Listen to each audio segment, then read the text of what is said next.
Bonjour Lydia. Bonjour Anna, comment vas-tu? Très bien, merci et toi? Très bien. Est-ce que tu peux nous présenter ton rôle chez Alan? Alors je suis psychologue du travail depuis maintenant 2 ans bientôt. Je m'occupe de tout ce qui est prévention des risques professionnels, risques psychosociaux, auprès de nos adhérents, avec toute l'offre de formation que l'on associe aussi à cette prévention, mais qu'on offre aussi en parallèle, et toutes les situations de crise que l'on peut gérer, comme les situations de harcèlement, de burn-out, de décès en entreprise, où on va accompagner les RH pour pouvoir agir dans ces situations-là. J'ai un peu plus d'une vingtaine d'années d'expérience en RH et psycho aussi, toujours sur les mêmes sujets. Prévention, intervention dans des situations de restructuration, beaucoup. Donc un parcours très orienté conseil en ressources humaines. J'étais plutôt dans des cabinets de conseil.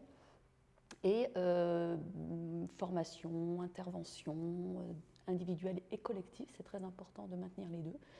Contact avec les RH, les managers, les CSE. Je pense que voilà, c'est ce que je fais chez Alan finalement, est concentré, mais reprend tout ce que j'ai pu faire dans le monde du conseil auprès de différentes entreprises que je fais aujourd'hui. Qu'est-ce qui explique selon toi que les femmes sont en moins bonne santé mentale globalement que le reste de la population? Alors oui, c'est un sujet qui persiste. Les chiffres le montrent. Par exemple, les femmes sont beaucoup plus sujettes au burn-out. On peut parler d'équilibre, c'est-à-dire que la femme est beaucoup plus sujette à... Une étude de 2020 stipule qu'on ferait globalement bien sûr, il ne faut pas le voir de façon individuelle et dire non, moi mon homme il fait sa part, mais globalement 3 heures de plus de charge familiale que la plupart des hommes. Et du coup, c'est une charge mentale derrière. Et cette charge mentale, du coup, on peut la retrouver au travail, on peut la retrouver à la maison, donc la femme est déjà plus sujette à avoir des difficultés à trouver cet équilibre. Les études montrent aussi que les femmes sont plus sujettes à l'angoisse et au stress. Alors moi, je me pose toujours la question, s'il y avait un meilleur équilibre, est-ce qu'on ne le serait pas moins, C'est une question qui peut se poser. Puis il y a aussi quand même, il faut en parler, tous les sujets qu'on peut retrouver de discrimination au sein de l'entreprise qui vont créer de la frustration et là aussi de la charge émotionnelle et qui vont parfois cumuler avec d'autres soucis et du coup, à un moment donné, ça craque. Donc tu dirais que c'est presque structurel? Il y a les deux, mais je dirais que oui, effectivement, ça reste structurel. En tout cas, le travail peut permettre d'équilibrer un peu mieux les choses pour être au même titre que... Et puis au même titre, non. De toute façon, le travail est source de santé à partir du moment où on peut s'y construire, se réaliser, développer ses compétences. On y construit une partie de notre identité.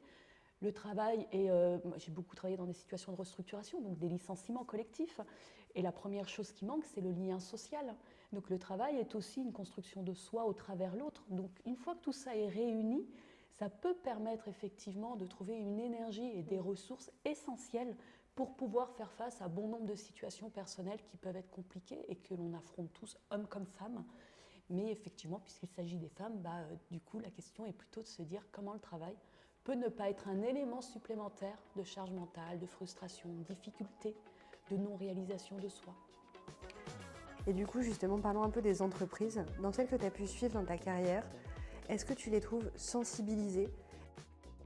Pas tant que ça, malheureusement. Il y a une intention. Ça va être plus autour du retour au travail après un congé maternité. Il y a aussi des lois qui amènent de toute façon les entreprises à s'y intéresser. Mais j'ai envie de dire de façon globale, de se dire comment on porte le sujet de la santé des femmes et de l'inscrire de cette façon-là dans une politique sur la qualité de vie et des conditions de travail, c'est-à-dire que ce soit vraiment une partie, au même titre que la déconnexion. J'ai dit que j'avais plus de 20 ans d'expérience et il y a un mois, j'ai eu cet exemple-là auprès d'une entreprise de 200 personnes. Donc voilà, ça montre un petit peu, ça ne veut pas dire que l'intention ne soit pas là, mais une entreprise sur toutes celles que j'ai pu rencontrer. Et pour le coup, ça a été vraiment un effet waouh parce qu'ils mettent en place plein de mesures. Donc j'ai envie de dire, il y a certainement une intention, mais aujourd'hui, dans le sujet, le sujet n'est pas inscrit dans tout ce qui va être santé au travail. Alors que, sincèrement, il devrait l'être. Ça devrait être une priorité. Je pense effectivement qu'il n'y a pas de mauvaise volonté. En revanche, il y a beaucoup de questions sur le comment on fait, comment on exécute, qu'est-ce qui est pertinent, qu'est-ce qui n'est pas discriminant. Tout à fait, la difficulté de se dire par où je commence, comment je traite ce sujet-là qui a l'air énorme.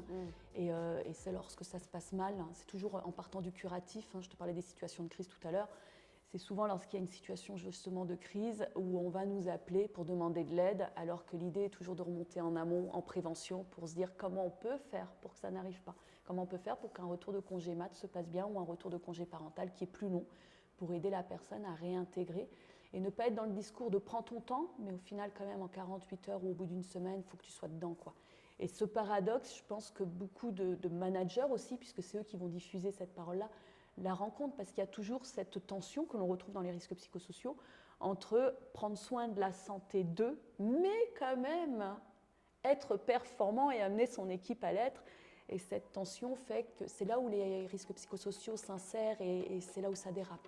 Donc tu disais dans tes expériences, pour l'instant, tu as vu une entreprise mettre en place des mesures. Est-ce que tu peux nous en parler un petit peu ? Oui, alors ils ont mis 8 mesures, je vais essayer de toutes les citer. Ils ont mis par exemple des mesures dans le congé maternité, de permettre à la femme de travailler moins d'heures. Et ça, c'est vraiment inscrit. Ils ont mis en place 1 mois après le retour de congé mat ou de congé parental, à 80%, payer 100% pour que la femme puisse revenir dans de bonnes conditions. Le second parent a le droit de participer à tous les rendez-vous médicaux, sans exception. Il y a aussi un coin pour que la femme puisse retirer son lait en toute, j'ai envie de dire, en respectant l'intimité.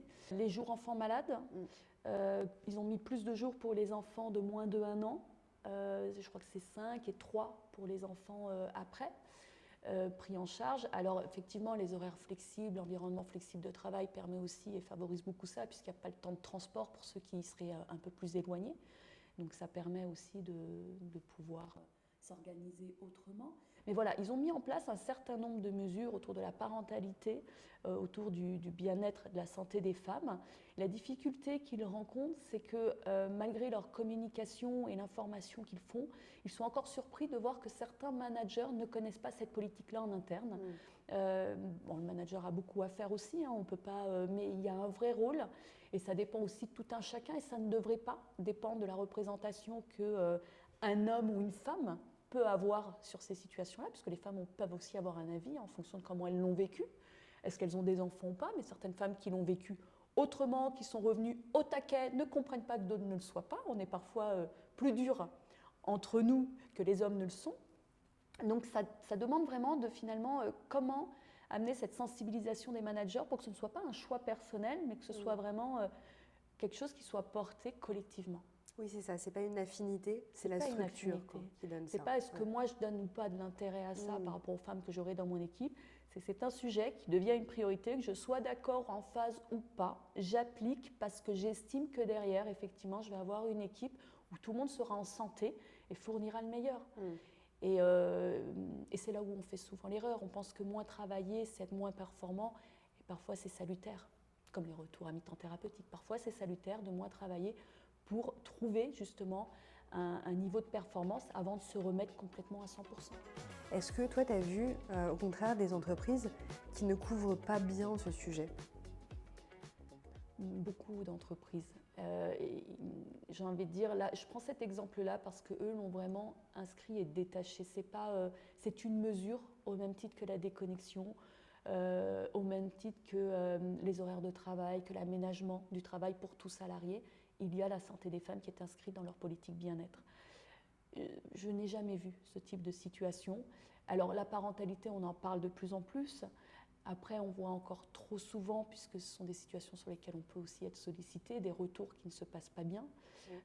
Et souvent, le burn-out n'arrive pas pour rien. Lorsqu'on voit de toute façon que c'est quelques mois après le congé mat ou le congé parental, c'est qu'il y a eu à un moment donné un déséquilibre qui a mis à mal la santé de la personne. Donc il y a parfois la volonté, mais effectivement dans l'acte, sur le terrain, des difficultés à appliquer et à mettre en place les mesures qui pourraient être décidées. Et pourquoi, à ton avis, c'est mal mis en place ou difficilement mis en place ? Alors je pense qu'il y a plusieurs choses. Il y a, dans un premier temps, on pense que, alors c'est très bien d'avoir des références communes.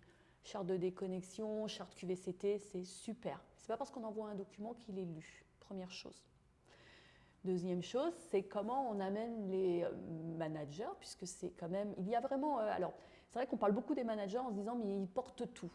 Je pense qu'à partir du moment où on devient manager, il faut être conscient du fait que ce n'est pas qu'un titre, il y a un rôle. Et que ce rôle, il faut le tenir, et il faut aussi que l'organisation permette au manager de tenir ce rôle en dédiant un temps au bien-être des équipes et qu'ils ne soient pas écrasés par tout le reste. Sinon, effectivement, là aussi, on voit qu'en fonction de l'appétence, certains managers vont malgré tout accorder un temps et d'autres un peu moins ou le faire différemment. Donc il y a vraiment l'appropriation de ces documents, de ces références communes et l'application sur le terrain. Et ce qui manque souvent, c'est le suivi. Alors, toujours pareil, on s'intéresse aux indicateurs, mais s'il y a des indicateurs comme de l'absentéisme ou du turnover, c'est déjà le curatif, on n'est plus dans de la prévention. Donc c'est comment on fait un suivi, un mois peut-être, après avoir diffusé ces documents-là, et rencontrer les managers ensemble, peut-être un à un, pour en discuter. Pour donner un exemple, alors c'est toujours la même entreprise, quand il y a un souci, c'est un pas décalé par rapport uniquement à la santé des femmes, mais c'est fait aussi pour la santé des femmes, ils vont rencontrer le manager et repenser l'aménagement du travail dans l'équipe. Et ce que me disait la personne des ressources humaines, c'est que je me rends compte que finalement, eux-mêmes se mettent un peu trop de priorités, alors que s'ils ont quelqu'un d'absent, c'est une ressource en moins, il faut revoir ses priorités. Et donc, ils le font avec quelqu'un d'extérieur. Et la question qui s'est posée, c'est comment déjà transmettre cette capacité-là au manager et que le manager transmette auprès de son équipe cette capacité à reprioriser et ne pas être peut-être dans une course justement à j'ai dit que je faisais donc je fais, mais finalement les ressources ont baissé, donc c'est moi qui vais devoir accorder du temps. Donc si une femme à un moment donné revient de congé mat ou de congé parental dans ce contexte, ou si elle est enceinte, selon comment elle vit sa grossesse, pareil, on n'est pas tout égal, bah, effectivement on peut la mettre à mal si on ne revoit pas les priorités.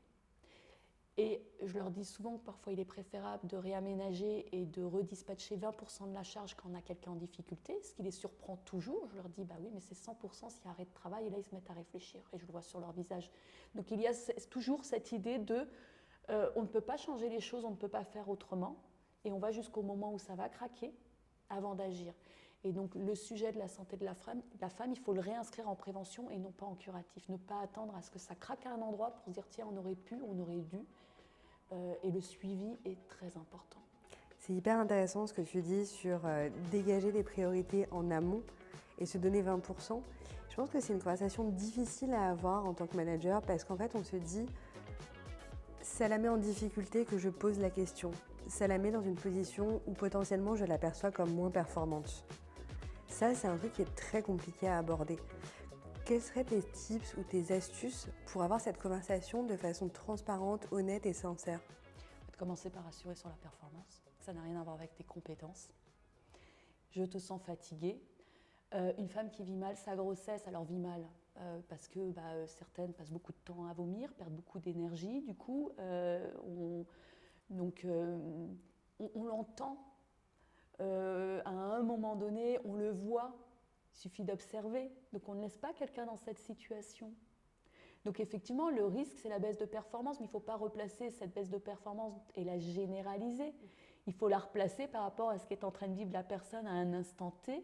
Et ce n'est pas une question de performance, c'est juste qu'elle ne produit pas autant qu'avant parce qu'elle n'a plus la même énergie qu'avant. Donc on va lui permettre juste de sécuriser son niveau d'énergie. On rassure sur la performance, on réaménage le travail, individuellement dans un premier temps, collectivement dans un deuxième temps en expliquant à l'équipe, en redonnant du sens à voilà pourquoi on le fait.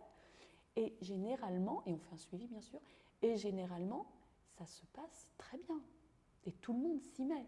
Parce qu'aujourd'hui, c'est elle, demain, ça peut être moi, parce que les collègues, généralement, portent très bien ce sujet-là.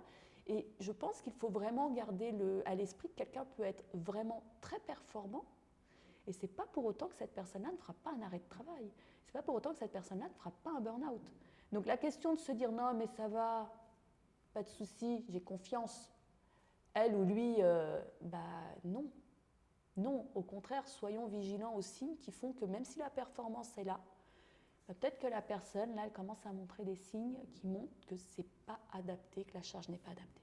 Et ça, ce n'est pas du tout propre aux femmes, c'est-à-dire que ça peut aussi concerner les hommes. Complètement. Les hommes aussi peuvent être dans des situations de leur vie où, pour une raison X ou Y, c'est plus difficile pour eux à ce moment-là. Et donc, le reste de l'équipe pourrait s'adapter aussi. Au final, ça bénéficie à tout le monde. Complètement. Et puis, ces hommes ont souvent des femmes ou des partenaires et ils peuvent aussi le vivre si eux ne le vivent pas directement. Ça peut être un ami, un membre de la famille, le couple, voilà. Donc oui, complètement, ça peut toucher tout le monde. Il y a plus de femmes qui font de burn-out que d'hommes, mais les hommes sont aussi sujets à en faire. Alors je parle d'épuisement parce que malheureusement, c'est à ce moment-là où on commence à se dire, tiens, la personne était épuisée. Le burn-out est très spécifique aussi, hein, attention, il est très, trop utilisé. Hein, le mot est un peu galvaudé. Il est très galvaudé, le mot. Hein, c'est pas, il faut un peu plus qu'un week-end ou des vacances au soleil d'une semaine pour s'en remettre. Hein, il y a une rupture profonde et c'est le corps qui rompt. Le psychisme, lui, il est prêt à déplacer des montagnes, mais le corps, il dit, bah non. Voilà.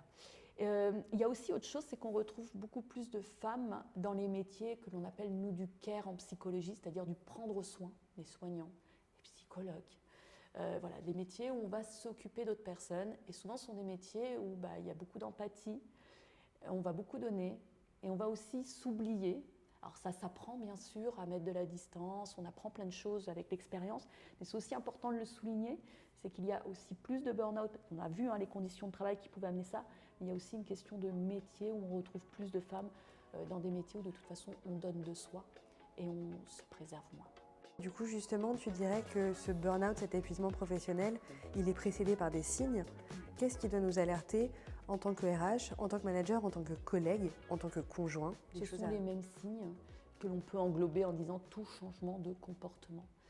Vaut mieux se tromper, vaut mieux rencontrer un collègue ou quelqu'un dans son équipe ou son couple et dire tiens, en ce moment, j'ai remarqué que, j'ai observé que, factuellement. Et que la personne dise non, non, non, tout va bien. Alors attention aussi au déni pour les personnes qui sont en phase d'épuisement, puisque un des signes du burn-out, c'est justement quelqu'un où on sent que la personne est en train de s'épuiser. On sent que le comportement a changé. Il y a de l'isolement, par exemple. Il y a les horaires ont changé. La personne prend moins soin d'elle. Voilà, il peut y avoir en fonction des personnes, les signes peuvent se cumuler, mais pas toujours. Mais il y a un changement de comportement qui alerte.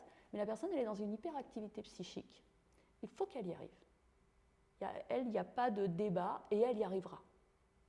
Elle ne se dit à aucun moment que son corps peut en décider autrement parce qu'elle a cramé, entre guillemets, toute l'énergie qu'elle avait. Et qu'elle est juste en train de pédaler sans énergie, sans essence. Et qu'elle va du coup se mettre à mal. Et elle n'a pas du tout conscience de ça. Donc, et à un moment donné, il y a un droit d'alerte. On me dit souvent, oui, mais si la personne ne veut pas, ou les managers, oui, mais qu'est-ce que je fais? Il y a un droit d'alerte. C'est moi, je pense que tu te mets en difficulté. Je pense qu'on va devoir en discuter déjà dans un premier temps tous les deux, réaménager ton poste et toujours assurer sur la performance, de dire là, peut-être que ce projet-là, je l'ai mal calibré. Prendre aussi, c'est pas toujours remettre tout sur l'autre, c'est aussi se dire peut-être qu'il est mal calibré, on s'y est mal pris, ça t'a demandé beaucoup d'énergie, on va revoir les choses ensemble. Et c'est d'être très rassurant dans un premier temps. Et derrière, c'est de voir comment on peut appliquer quelqu'un des ressources humaines. Les ressources humaines sont une réelle ressource dans ces moments-là. Le tripartite est très puissant, puisque justement, on sort un peu de cette relation face à face avec un salarié, où on peut aussi là avoir son propre avis, et ne pas comprendre que chaque salarié ne performe pas de la même façon au même endroit, et ainsi de suite. Donc c'est d'être vigilant là-dessus, ça permet aux ressources humaines d'avoir une vision globale de ce qui se passe au sein de l'entreprise.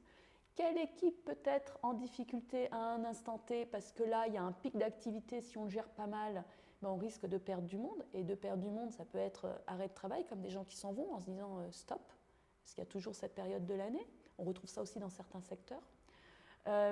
Donc c'est vraiment, j'ai envie de dire, à un moment donné, de dire ce n'est plus à toi de prendre la décision, c'est à moi de trouver les mots pour le dire, et de prendre cette décision en termes de droit d'alerte, de proposer aussi à la personne de prendre une semaine de congé. Elle n'est pas encore en burn-out, donc elle peut retrouver de l'énergie. Et au retour, bien sûr, pardon. Au retour, bien sûr, l'idée est de se dire qu'est-ce qu'on fait, et pas de on revient, on reprend les mêmes et on recommence. Je pense qu'on évacue souvent oui, mais cette personne, elle revenait de congé mat. Oui, mais cette personne, elle avait des problèmes perso. J'ai envie de dire qui n'en a pas. Il y a bien sûr de léger, modéré à grave, mais qui n'en a pas. Je le disais tout à l'heure, le travail doit être une ressource. Si le travail n'est plus une ressource, je dois toujours me dire en tant que RH et manager, si ça arrive à une personne, demain, ça peut arriver à une autre personne si je ne fais pas attention. Et c'est ça de faire de la prévention. Ils ne sont pas tout puissants, on n'est pas tout puissant, ni les RH, ni moi, ni les managers, personne. On peut passer à côté de certaines choses, mais derrière, c'est de se dire, maintenant que c'est arrivé, qu'est-ce que j'apprends de ça? Qu'est-ce que j'en fais? Comment je le transforme? Comment je l'inscris au niveau organisationnel dans de la prévention? Comment je le diffuse et je l'incarne pour qu'il soit incarné par tout interlocuteur? On parle beaucoup des managers, mais c'est aussi collectif, tu as utilisé le mot et tout à fait. Lorsqu'on est en équipe, collectivement, il y a une co-responsabilité de pouvoir prendre soin les uns des autres. Et prendre soin, c'est de dire, tiens, j'ai remarqué que. Est-ce que tu as des éléments de langage ou des propositions de questions, d'attitudes à avoir là-dessus? Alors quelque chose qui... Alors oui, j'ai des propositions, et puis il y a les propositions qui sont partagées dans tous les ateliers que l'on fait pour les managers. C'est parfois de sortir, d'aller boire un café, de déjeuner ensemble, de prendre ce temps-là. Effectivement, si on vient de parler d'un dossier et qu'à la fin, on pose la question, et au fait, selon la personne, ça peut donner lieu à une très belle conversation, comme ça peut être évacué parce que j'ai plus le temps, on arrive à la fin et qu'en 5 minutes, je ne vais pas t'expliquer, c'est plus compliqué que ça, et voilà. Donc c'est de prendre le temps, et prendre le temps, c'est est-ce que le lieu dans lequel on est propice ou pas? Est-ce que l'instant est propice ou pas? Et après, toujours, factuellement, j'ai l'impression que, il me semble que, j'ai observé que. Et ça, ce sont vraiment des choses à intégrer, c'est pas tu, ou j'ai vu que tu avais, non, c'est j'ai observé qu'actuellement tu es connecté un peu plus tard. Alors ça voudrait dire que je suis aussi connectée un peu plus tard, mais la question est toujours, c'est pas un problème de l'être. La question c'est toujours la même chose, ponctuelle ou chronique. Si à un moment donné, l'autre dit bah, « moi je me connecte plus tard parce que je m'occupe pendant 2-3 heures de mes enfants », faire, très bien. Si la personne dit « ok, ben moi je me connecte parce que là j'ai une grosse charge, je sais que si je me connecte de soir, je vais être plus à l'aise en journée parce que mes collègues peuvent me solliciter », ok. Si la personne dit effectivement en ce moment, j'y arrive pas, je suis connectée tous les jours, là c'est un signe. C'est un signe qu'il faut revoir la charge, qu'il faut accepter de replanifier. Et j'aime beaucoup ce que m'a dit dernièrement cette RH, qui de elle-même a identifié ça, c'est eux-mêmes, individuellement et collectivement, ils se mettent beaucoup de pression. Alors effectivement, dans des organisations où on sent que la performance est importante, oui, mais à un moment donné, si je me mets trop de pression, si je sens que je me mets à mal, au final, je ne vais pas montrer que je suis performant, je vais me mettre en difficulté et je vais avoir du mal à me remettre de ce moment où je vais mettre à mal ma santé. Qu'est-ce que tu as pu voir, toi, dans les entreprises que tu as vues? Est-ce que c'est des sujets qui sont nécessairement plus graves dans ces entreprises-là, ou est-ce que finalement c'est commun à tout le monde tout le temps? C'est malheureusement commun. Et là aussi, ils ne savent pas comment faire et les managers le disent très bien. Ils disent j'ai de la pression, qu'est-ce que je fais après au sein de mes équipes? Ils l'expriment très bien, cette tension-là. Je pense qu'il faut bien se connaître en tant que manager, en tant que salarié. Alors effectivement, l'expérience aide à bien se connaître. Quelle est ma valeur ajoutée? Peut-être que ma valeur ajoutée n'est pas de faire 5 dossiers par semaine. Peut-être que ma valeur ajoutée, c'est sur les idées que je vais amener dans 2 dossiers au lieu de 5. Tu vois, c'est de se dire qu'est-ce que j'apporte, à quoi je contribue, et cette contribution individuelle, en quoi elle participe à quelque chose de collectif, au projet d'entreprise. C'est ça aussi le travail, et c'est là où on se construit. C'est quand on a le sentiment que ça ne tourne pas autour de nous, mais qu'on participe à quelque chose qui va transformer, au sens large, la société, au sens large. Et c'est ce qui nous mobilise. Parce que si on ne croit pas en le projet dans lequel que l'on porte, bien sûr qu'à un moment donné, on associe aussi beaucoup burn-out, un manque de reconnaissance. Donc si à un moment donné, le travail n'a pas de sens, je vais m'épuiser plus vite. Si à un moment donné, mon manager ne reconnaît pas ce que je fais, je vais m'épuiser plus vite, parce que je donne et je suis impliquée. Donc dans ces organisations, généralement, les salariés sont très engagés et impliqués d'eux-mêmes. C'est ce que j'explique aux managers. Pas besoin de leur mettre la pression. Ils se la mettent déjà super bien. Je dis au contraire, prenez du recul et peut-être que votre rôle va être de les aider à revoir tout ça. Comment ils priorisent? Est-ce que ça rentre bien dans les projets, dans les priorités de l'équipe pour la période à venir? Et comment les aider à aménager et à vraiment penser ça, peut-être pour certains en fonction de l'expérience et en fonction de leur capacité à le faire eux-mêmes ou pas. Tous les jours, sur une semaine, voilà comment tu vois les choses et comment tu t'y prends. Et puis après, de l'étaler un peu plus sur la période. La difficulté qui revient, et les managers la partagent, c'est à quel moment on offre de l'autonomie et à quel moment on va être justement quelque chose de beaucoup plus suivi qui peut être mal vécu aussi par le salarié. Mais tout ça se discute. Si moi, en tant que manager, je vois que quelqu'un se met en difficulté et que la personne ne veut pas en parler, j'ai un rôle de dire non, mais on en parle. Et peut-être de parler des représentations. Quelle crainte as-tu? Qu'est-ce qui pourrait arriver si, par exemple, tu ne priorises pas comme il faut? Si à un moment donné, tu manques de performance? Et de travailler un peu autour de tout ça, parce qu'il faut savoir que 8% de nos peurs sont justifiées. 8%. Ah, c'est pas grand-chose, hein? Oui, mais on veut tous renvoyer une image digne, performant, beau, brillant, solaire. Tu vois? Personne n'a envie d'être dans une situation où... et puis bon, après, il y a la confiance en la personne. Elle perd confiance en elle si elle est dans une situation qui dure trop longtemps sur un discours négatif.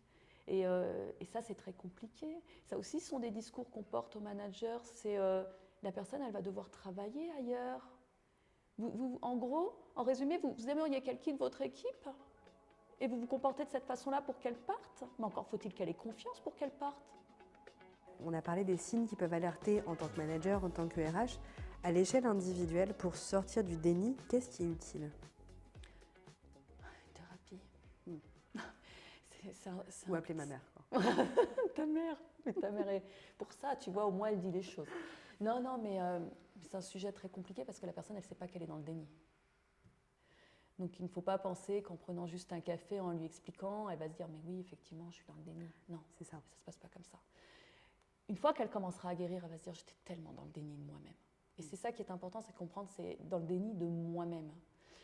Et je parle souvent de frein intérieur, c'est-à-dire bien se connaître et savoir là, je me déconnecte parce que je me sens moins performant, je reprendrai demain. Là, je me déconnecte parce que je sens que j'en ai plein la tête, je me reconnecterai plus tard, là, et ainsi de suite. Et de dire là, stop. Et ça, c'est un frein intérieur qu'il faut accepter de se mettre, qui est, je pense, indispensable pour tout un chacun, de se dire soi-même que. Parce qu'on ne peut pas toujours compter, se relayer sur le collectif et sur le manager. Donc sur cette question de déni, les clés que peuvent avoir les RH et les managers, c'est déjà d'accepter qu'ils ont atteint leurs limites pour accompagner la personne, que ça dépasse le cadre même du travail. Ils me disent souvent, mais qu'est-ce que je fais? Je dis, vous avez entre les mains le travail. Comment on organise, on réorganise, on aménage, on repense le travail, les priorités. Comment on encourage, comment on se pose la question aussi s'il y a un problème collectif, managérial. Ça, c'est le travail. La personne peut refuser de l'aide. Mais il est important qu'elle entende que là, dans la situation dans laquelle elle est, si elle n'entend pas qu'elle se met en difficulté parce qu'elle a l'air très fatiguée, parce que le temps de connexion dépasse l'entendement, et toujours pareil, toujours un temps de connexion, on regarde la performance. Hein. C'est parce qu'après, celui, j'ai envie de dire, qui aménage son temps de travail comme il le souhaite, ce n'est pas un sujet, et s'il a l'énergie, et que voilà. Tout en restant vigilant sur les personnes très performantes aussi, comme je disais tout à l'heure. Ça ne veut pas dire que ça ne leur arrive pas. C'est intéressant parce que cette limite-là, justement, en tant que femme, on peut la sentir plus aussi dans notre foyer. Donc s'habituer à avoir des seuils de tolérance qui sont plus élevés et les repousser de plus en plus. Alors, c'est rare de ne pas se surinvestir dans un domaine et dans l'autre. Alors après, chacun a un rapport différent au couple, à la maternité, à la vie de famille. Hein. Bien sûr, hein, ça, on se l'est dit aussi, qu'on est tous différents. On l'a dit de différentes façons. Je pense que la femme a une double peine. C'est ce qu'on disait dans un webinaire sur la santé de la femme. Et on travaillait l'équilibre vie pro-vie perso, on leur a fait faire un exercice. La femme a une double peine, c'est-à-dire que si la femme fait partie de ces femmes qui ont effectivement au moins 3 heures par jour de plus pour la vie familiale et domestique au sens large, il y a aussi à la maison une réorganisation, c'est un drôle de lapsus, parce qu'une réorganisation du travail et de la répartition des tâches. Et ça, c'est très important, c'est de se dire, très bien, ça me prend beaucoup de temps, mais comment je peux aussi rééquilibrer les choses chez moi pour retrouver plus d'énergie et pouvoir me préserver. Et donc ce frein intérieur, il est au travail comme à la maison, c'est de savoir se préserver. Si bien sûr le partenaire ou la partenaire n'est pas en capacité aussi d'alerter, comme le ferait justement un collègue ou un manager, ce qu'on parlait d'ici, de dire là, écoute, t'es fatigué, mais en ce moment, c'est vrai que moi, je suis très pris au travail, donc il faut que moi aussi, vous voyez, il y a des répercussions, c'est systémique tout ça. C'est au final comment, très bien, les deux sont dans une période d'activité chargée, comment on répartit ça pour quand même retrouver un peu de souplesse. Super, merci beaucoup.